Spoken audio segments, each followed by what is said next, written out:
Okay, if you like this video, subscribe to my channel, but let's get right to it. Bill and Ted 3. Now, there's going to be a whole generation of people who have no clue about Bill and Ted's Excellent Adventure. They're just not going to get it. They're not going to understand. I'm excited. They made an announcement last week that they were going to be shooting this summer the film, Bill and Ted 3. Again, I feel like recently they've been going to the well as far as like 80s properties and kind of either rebooting them or making sequels or you know, wiping away other sequels and just making a direct sequel to an original and so on.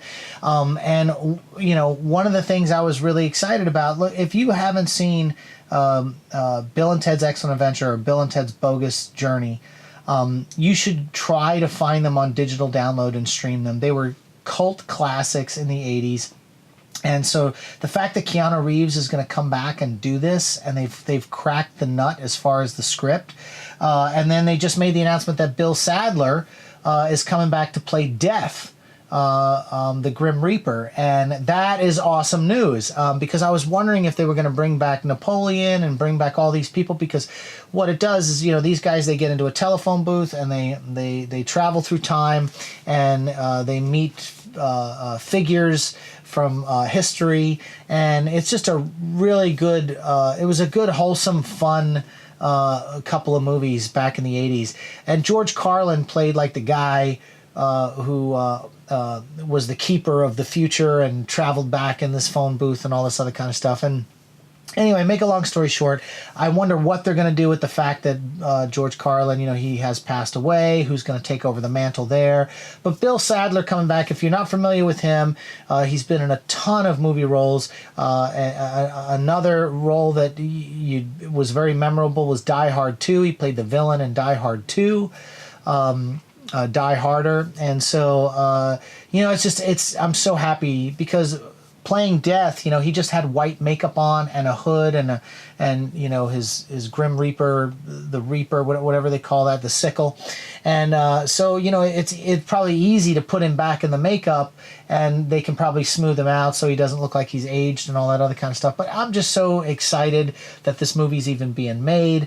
It's really going to tug on the heartstrings of the people that are 40 years old and above. I don't know if the millennials will get this. I don't think generation, you know, whoever. I just feel like this is a specific movie to a specific time. And if you haven't seen the first two, go out and check them out. I'm happy. Everyone's back. The gang's getting back together. I can't wait to see what they're doing with this thing. And the more news that comes out, the more I just get happier about the film. And with everything that Keanu Reeves has done since then, whether it be The Matrix or whether it be John Wick, this guy would not go back and do this if they didn't have a really great script. And so I can't wait to see Wild Stallion. And did they ever make the song that brought the world together? If you've seen the movie, you know what I'm talking about. So anyway, that's my thoughts on Bill and Ted 3. Are there 40 plus people out there years old looking forward to seeing this too? Or is there a new generation that's going to get hooked on this and go back and see the originals? I don't know. Let's talk about it in the comment section, and we'll see you on the next one.